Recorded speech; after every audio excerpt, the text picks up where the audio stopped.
again, media tends to be, these days, it tends to be purchased by the wealthiest in society, which generally speaking doesn't involve marginalized groups. Media properties are tremendously expensive and often not that profitable. Sometimes they are, but sometimes they're not. So they become vanity projects for a lot of people, right? If you're rich and old, you either buy a sports team or a newspaper or maybe both. And that's part of why it's not in the zeitgeist. If you're looking to get wealthier, there are probably better places to invest your money than in a media organization. But these are all contributing factors, which is why marginalized groups don't have that much of a voice. Leadership changes and ownership changes do have a big impact on these things. Welcome to Candid Insights. We are a podcast that inspires leaders, influencers, and intellectuals like you to reflect and think differently based on important societal and cultural issues facing the world today. I'm your podcast host, Sahil Badruddin, and I started exploring these issues after my TEDx talk on disagreement and pluralism. I've sat down with leaders such as Hassan Minhaj, Jim Wallace, Dalia Mujahid, and many more to talk about their insights, the lessons they've learned, and provide you with timeless wisdom by looking at the trends and forces shaping society today. Join me on my journey and subscribe to our podcast. Thank you.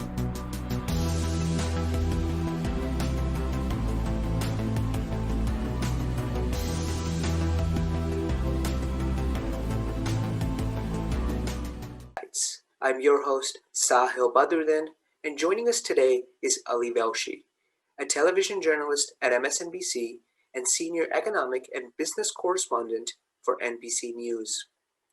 Ali, thank you for joining us today. Pleasure. Great to be with you.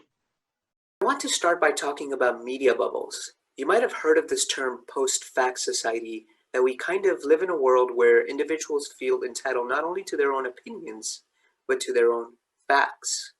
I think this kind of leads to a series of knowledge bubbles, perhaps, where we limit and self-select, whether, out of fear, ideology, worldview, or other motivators, what knowledge we expose ourselves to. How do you think we can first actually recognize we've wrapped ourselves in a bubble and then break free from them? There are two separate issues that you're covering here. One, which I think is really important, and it's been going on for a long time, the self-selection and getting yourself into a bubble. It's exacerbated by both social media and the fact that we're able to, however you consume your news, curate it in a way that you only get things that affirm your beliefs. And I think the second one is the idea that opinions trump facts. Right. And the second one is really dangerous because we're living in it right now with the pandemic, right? This whole debate. We're 6 months, literally almost 6 months to the day that we had the first coronavirus case in the United States. And we're still debating mask use and social distancing. There's no debate about this. It's scientific fact. And every other country that has practiced, mask use and social distancing has leveled the curve, has flattened the curve. So it's two separate issues. None of us should wrap ourselves in a bubble, and we really have to very actively work at getting out of it, right? That's just something we all kind of do in a world where you can choose your news and you don't have a shared information experience. But the second one is you can't actually choose to maybe kind of include facts in your bubble. If you live in a bubble that doesn't include facts, I don't know how you fix that because you're probably not listening to this podcast and not watching me on TV. So I don't know how you get there. I got a video sent to me last night, 6 minutes long, amazing production value, looks really good. And it was a total crap. It was about the deep state having seeded coronavirus and funded a lab in Wuhan to develop it so that it could be unleashed at a moment when Trump was riding high. Nonsense, but it was amazing to watch. I mean, it was really, really compelling, good stuff. So you can't even tell. It used to be that crackpots would write things that had spelling errors and capitals mixed with small letters, and they looked like manifestos from the Unabomber. And now all of a sudden, it all looks like the same, right? It all looks like news, and everybody's a journalist. So I think you have to identify both these problems for yourself and say, how do I get out of my bubble, and how do I make sure that we are only debating matters of great import on a level of facts, that we don't give quarter to people's nonsense because it's all around us. And you have to actually say, we can discuss that, but these aren't the facts. And that's a harder thing to do because we not only self-select in social media, we self-select with our friends and the places we live. So you don't tend to necessarily have that concept challenged all the time. So you have to kind of look for it amongst your friends and family and contacts and say, let's at least agree to the facts, and then we go forward from there. I think one of the biggest struggles we have as a society is trying to expose minority views and people who kind of don't have their voices heard as actively. I think when we have echo chambers, when we have media bubbles, when we have this self-selection, we're not looking at these views. Have you found any measures or best practices perhaps to actively share those voices? It just takes work. You have to find people to interview who represent a broader spectrum. You have to look for some of these views. One of the problems with an embrace of democracy, which I have, and I think democracy is the best system, is we associate it with being majority rule. We associate it with being, well, if most people feel that way, that's how it should go. When in fact, the most important thing about democracy is freedom of practice, the freedom of your views. And that means protecting unpopular and less popular and less exposed views. So I think those of us, particularly in mainstream media, we don't have the right muscle memory to do that. So, when we most of TV on cable news, for instance, is guest driven, right? You book a guest. Well, the guests who are easiest to book are those who are published, those who have PR reps, those who are already in the circle, those who are in your guest tracking software. It takes work to find other people, particularly those who don't have voice already, who don't pay for a publicist, who have real stories to tell, but they're not out there. So where do you find them? And I just think that that's gumshoe work. You just actually have to go out there and say, I'm going to find other voices. If we're talking about this neighborhood or this city, we're going to figure that out. And by the way, hard enough to do when you're not in coronavirus. Now you're in a world where we don't travel as much and you don't find people in the street. You don't just approach them and ask them about stories. So it takes even more work to do it now. But I don't think there's any way around it. I think that's what we have to acknowledge, what we don't know, understand the voices we don't hear, and then try and find them. But you understand the difficulty in that, right? If you don't know that voice, then you don't know what you're not hearing. So it's a big issue. I think we're confronting it now, and if we succeed, in a year or so, we will have a much broader exposure to many more voices in the mainstream media. If I now talk about critical thinking and perhaps the courage to be true to ourselves in our commitment to finding the truth, do you think that's helped in breaking bubbles and encouraging people to have a commitment to truth? Or you're still seeing the same things for the past few years? I think that view of things would be far too optimistic. I don't think we've actually broken too many bubbles. We've broken a few. I think these protests, the social justice protests that we've seen in the last few months, have been very effective in breaking some people's bubbles, usually mainstream people of privilege, right? It's the first time that a number of people are sitting there saying, oh, hold on. Privilege is something real. Like, I actually do enjoy it, and it is at somebody else's expense. But fundamentally, I don't think we've made grand strides with this. I don't think, in fact, I just wrote a piece today that said that when we look back at this year, let's say 25 years from now, we're going to say that this is the year in which we hit peak ignorance, right? That opinions trump science and intellectualism and academia and expertise and fact, and that as a result of that, tens of thousands of people who didn't need to die died. So the bottom line is, I think we're at peak ignorance. It's one of the most damaging things in our history, and it may cause us to rethink it. So maybe by 2021, we won't be living in peak ignorance. We will understand that we have bubbles. They don't allow us to think critically. There are lots of voices out there that we need to hear, and we shouldn't minimize excellence and expertise and intellectualism and academia and things like that. I mean, this battle that's going on right now between the White House and Anthony Fauci, it's inconceivable that such a thing is happening. Today, if you go to the CDC to find out about COVID deaths, it's been removed from the website. The government is actually keeping statistics from people, right? That's sort of a basic thing. They gather these statistics and they share it, and smart people and academics can go and research them and come up with policies. Gone. So I'm hoping that everybody realizes how serious this is, and that peak ignorance, which, by the way, brought us smoking for years after we knew that it caused cancer, that continues to bring us the climate crisis, and is now making the pandemic much, much worse than it needed to be. I hope we realize this stuff kills us. We actually have to stop. If I shift our conversation towards Muslim perception, you've often criticized that the media focuses on sensational, violent, and negative stories of which the Muslim world has managed to offer over the past few decades. This obviously dominates the news cycle to the exclusion of perhaps positive stories, which are not as often reported, which leads to a skewed perception of the Muslim world. What have you found to be effective to address this? It's just part of a bigger problem, right? That everything in the news is focuses on the negative and not the positive. And we've got so much news that, people say, why don't you tell positive stories? Well, we have a lot of news. We actually have to tell you stuff. So I think it takes a whole reframing about everything. And you could replace Muslim there with a lot of things, right? African Americans in this country have a very similar complaint. So there's lots of stuff where we only focus on the sensational stuff. And it's the same problem that we were just discussing. We don't have the muscle memory to say, what are the good stories? What are the good examples? Once in a while, we get smart about these things, right? We discover there are interesting stories out there. So one of the most interesting things in the issue of coverage of Islam was when Donald Trump went after the parents of that Gold Star soldier who had died, the Gold Star family, the soldier who had died.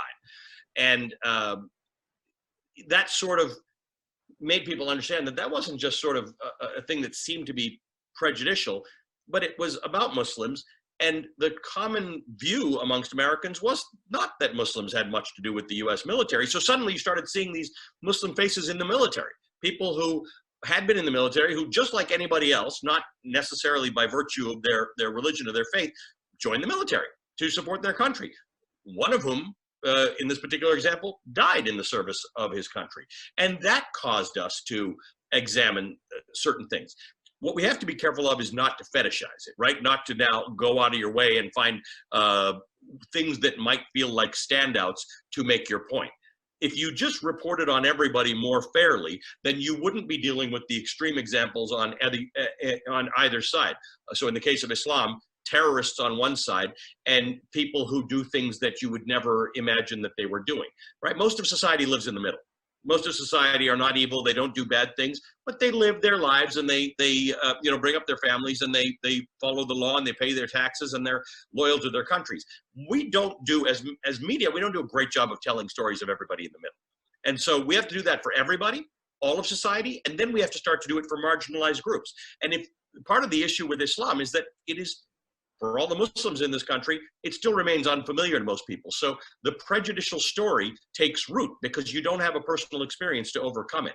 So that's, I'm from Canada, where the experience with Muslims is very different, right? It doesn't have, there's not this deep-seated societal prejudice the way there is in the United States. So it's a hard thing to overcome, and you're right that the media has a major role in contributing to people understanding, having better stories of Muslims all around so that they have reference points against which they can measure.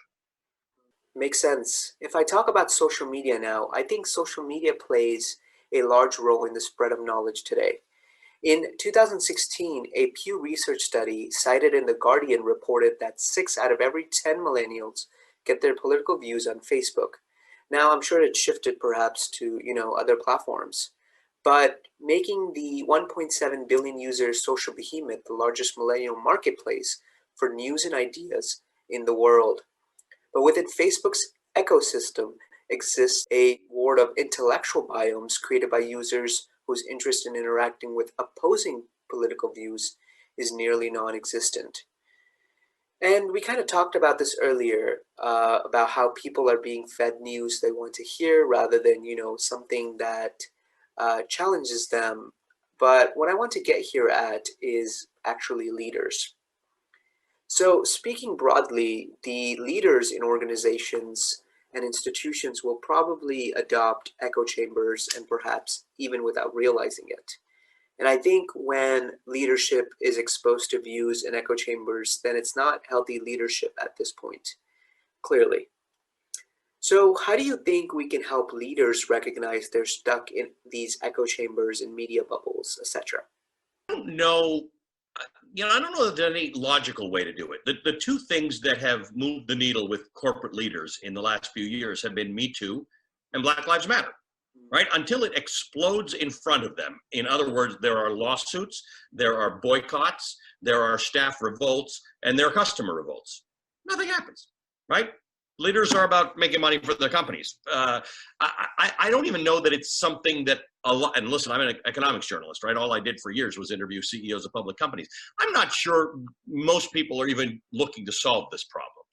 When it becomes untenable, they are forced to solve it. And a perfect example is school shootings, right? There were a lot of companies that were under pressure to do something about guns, or can you carry guns in their stores and things like that. A lot of backlash. And then suddenly Dick's Sporting Goods decided we're not selling long guns at our stores. And they decided not to. And they knew that they would take a hit from their older, male, mostly white clientele. But they decided that's okay, because they'll gain clients elsewhere, generally speaking, women and younger people who prefer these strong stances. But you can't do something like that if it's not authentically who you are. So the problem in corporate leadership, in business leadership, is not whether there's a rule book or whether they do the right things. It's either you are authentically interested in treating your customers and your employees as your constituency, deserving of respect and reflective of the society in which you work, or you're not. If you're not, you can't fix it. You're in your echo chambers anyway. We've seen this. We've seen it with Black Lives Matter. We've seen it with Me Too. We've seen the companies that have done the wrong thing. And in the end, until your staff and your customers and the world and the news and the protests revolt, people don't change. So what you saw is a lot of companies saying Black Lives Matter and this is what we're going to do and we're putting this much money toward diversity. And then you saw Ben and Jerry's. Everybody should go and look at Ben and Jerry's tweet after Black Lives Matter. They brought it. Right? They don't come to a gunfight with a knife. They came in and said, we get it. This is a real problem.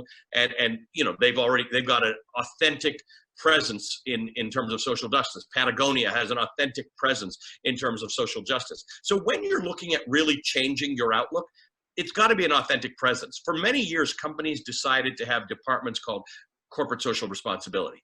So it got shunted off to a department. You're the one who makes sure we contribute to the right charities and we're marketing in the right places and we're using disposable bottles or whatever. But it was not authentic to the companies. Now, part of the problem is the makeup of companies and their boards, right?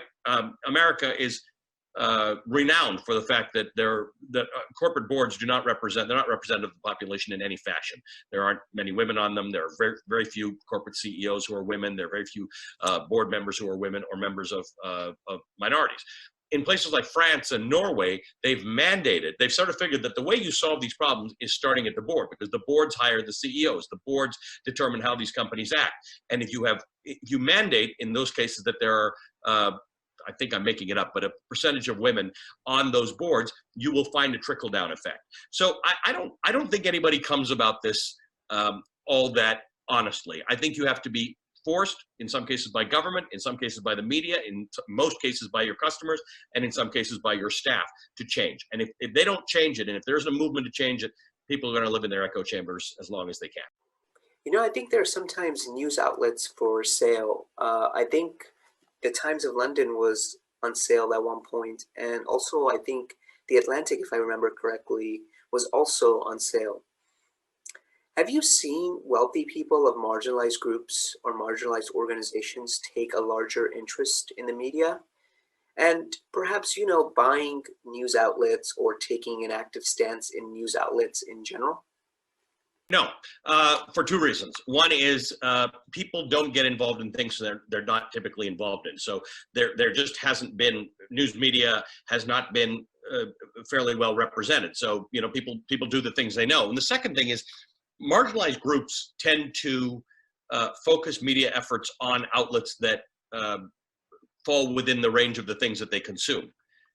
It would be kind of neat if marginalized groups took control of or controlling interest in mainstream media groups, right? That would be the change. Do something. We're going to do it with this local paper or this type of outlet or this podcast or this sort of TV station that caters to the particular audience that we'd like to.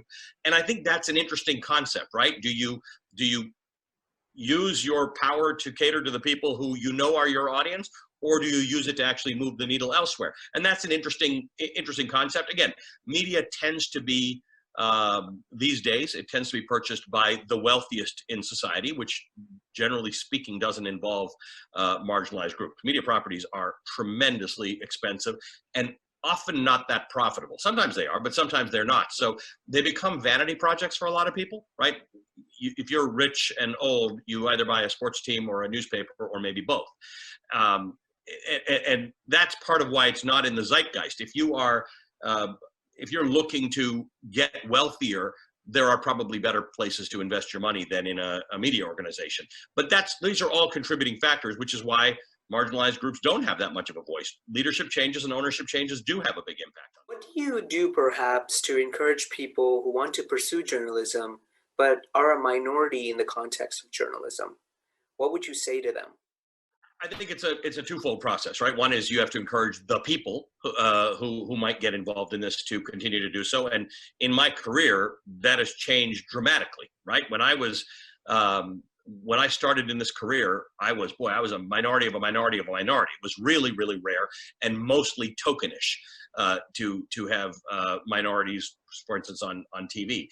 Now it's much more important, and the success rate is much greater. I mean, there are young people who are engaging in the various aspects of journalism, whether it's TV or written or podcasts, at a rate that's fantastic with high quality work. So there's that piece of work. And then there's the other piece of work, which is from our end as companies, right? What do we do to nurture, to develop, to put these people into our pipeline, to train them, to understand the perspectives that they bring to the field? That's been slower, and that's harder to do because sometimes we feel a little commoditized. So we're not really looking at people who don't normally fit in or aren't from that back. We're just trying to get everybody in and get the work done. So it takes work to try and figure out, how do you make this a welcoming environment? How do you, particularly if you take the pandemic out of it, we were in a very low unemployment environment, right? You're actually looking constantly for new producers and new journalists at a place like NBC. How do you make it a constructive place for people to work? How do you make them choose you over someone else? That's actually our bigger problem. We want to nurture these things, the people, and have them choose us.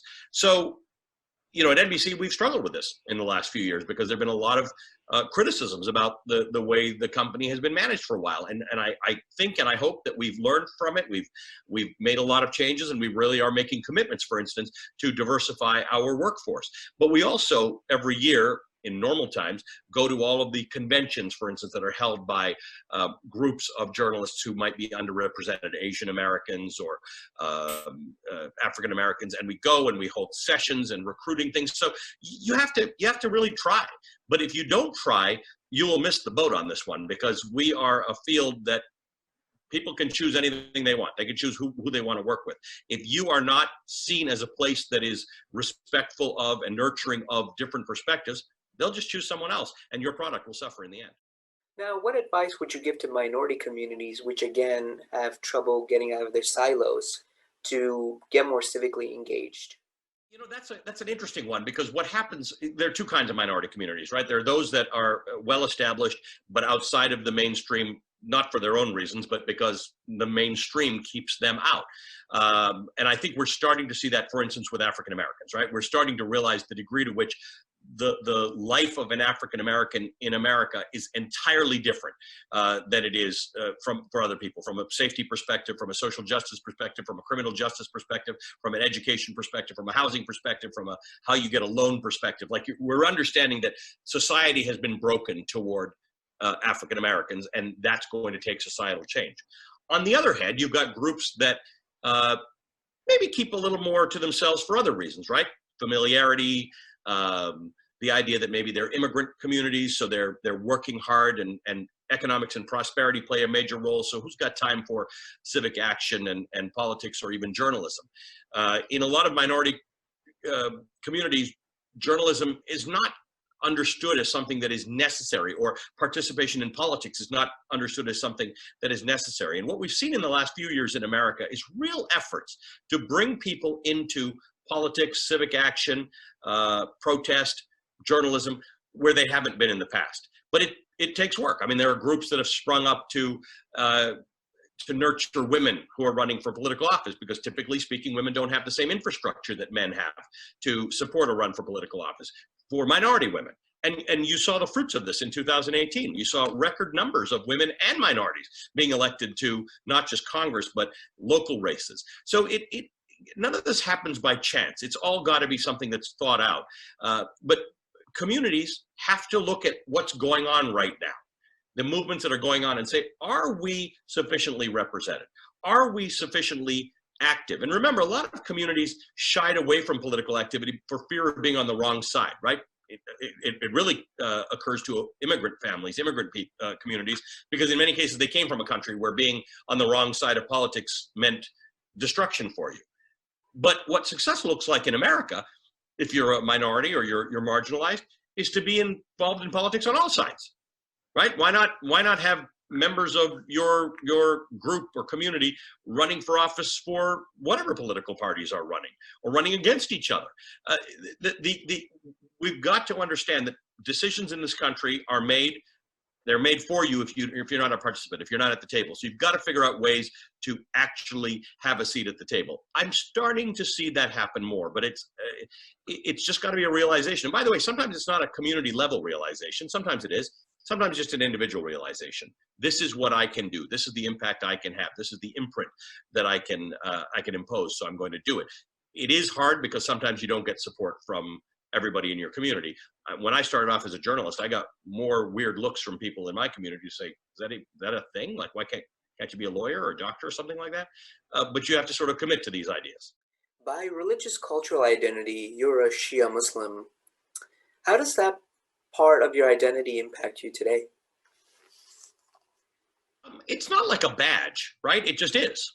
It finds its way to the front more often if there is something in the news that makes it relevant, or someone's being critical, or someone's being uninformed about Islam. But I think all parts of my identity, I'm a Kenyan-born Muslim who grew up in Canada. All of these little bits fit into things that I do on an ongoing basis, but I don't think it's any different than anyone else, right? I'm a little older than the movement that is engaged in identity politics, right? I didn't grow up with identity politics. I don't really understand it as much. So maybe if I were half my age, I could give you a better answer. I could tell you it informs me because of this, this, and this, because I find that every young people I talk to can tell me how every bit of their identity informs their behavior and their politics. I come from a place where it was probably a little more in the background. It didn't really play a major role. It pops out every now and then when it needs to, but it doesn't tend to.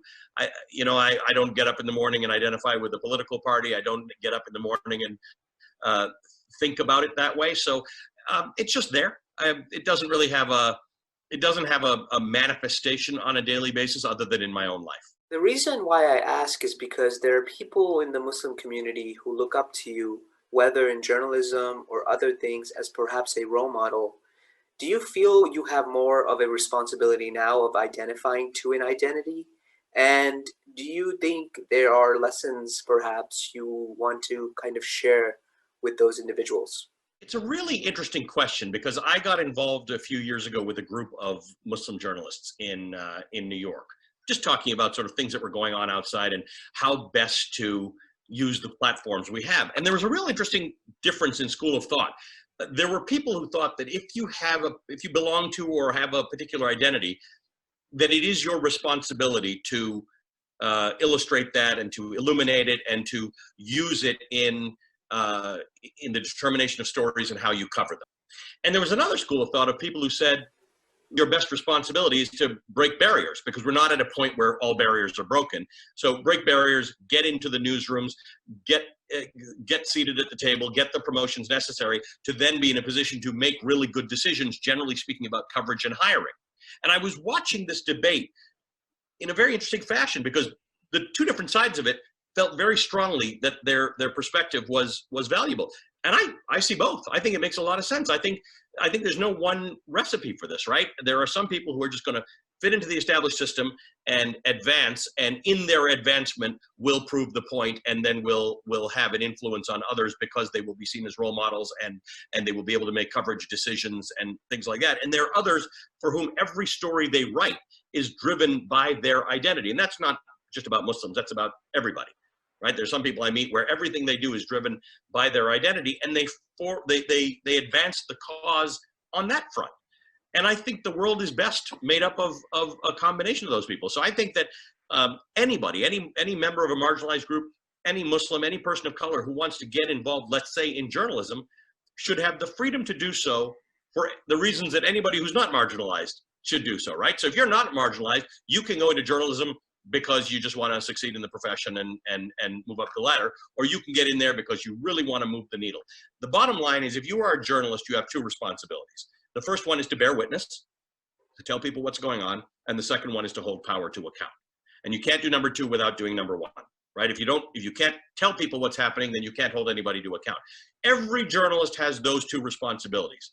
And regardless of how you approach your identity and the role that it plays in your field, if you do both of those things properly, you will serve the field, you will serve your communities, you will advance as a journalist. So to me, it's chocolate or vanilla, but they're both ice cream. I think they can both work. I think it's a worthy matter to think about if you're getting into journalism. Where are you going to be? And by the way, they're not mutually exclusive. Right? You can excel in being a subject matter expert with a deep sense of identity conveyed to your viewers, listeners, or readers, and you can excel otherwise. I just grew up in a time when it was less common to have your identity be part of your work as a journalist. In fact, it was probably frowned upon when I was coming up.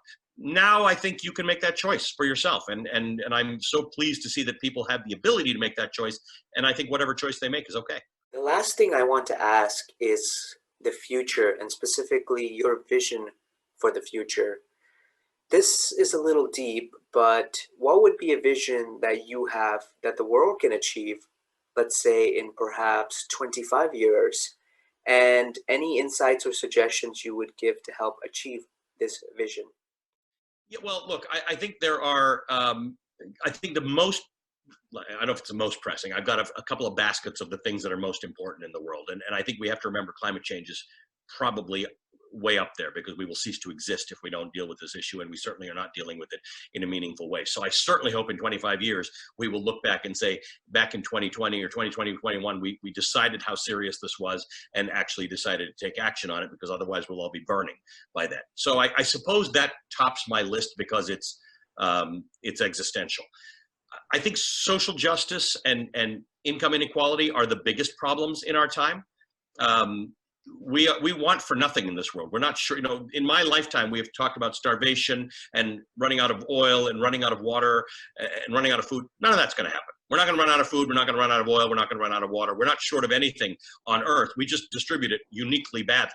So, and I'm a capitalist, by the way. I'm not a socialist, but why do we distribute our wealth so poorly? Why are the top 5 richest people in the world, they have the same wealth as the bottom half of humanity? So I think we've got to really think about that.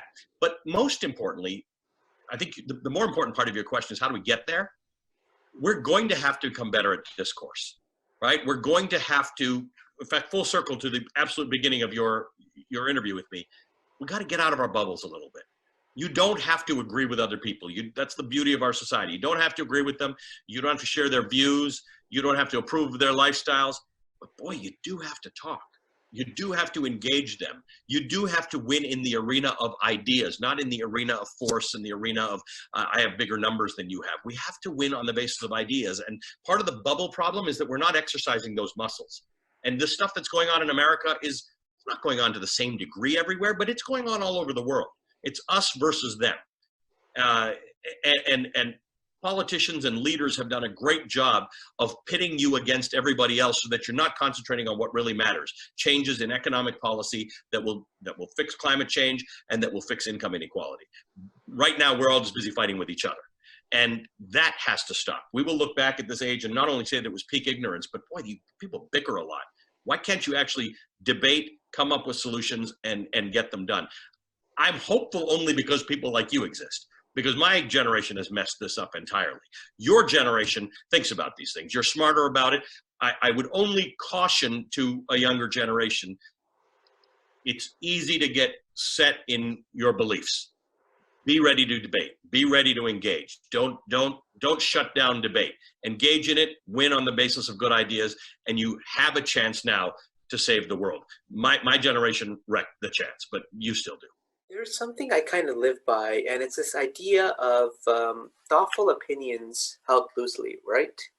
And we're ready to change when new evidence kind of comes in at any point, but you are still very thoughtful and vigilant about holding firm and being true to yourself, but then also being able to change. That's science, right? That's how science works. That's how you make a decision based on the best evidence in front of you, and when new evidence comes in, you're going to have to amend what you thought. It's evolution. It's consensus.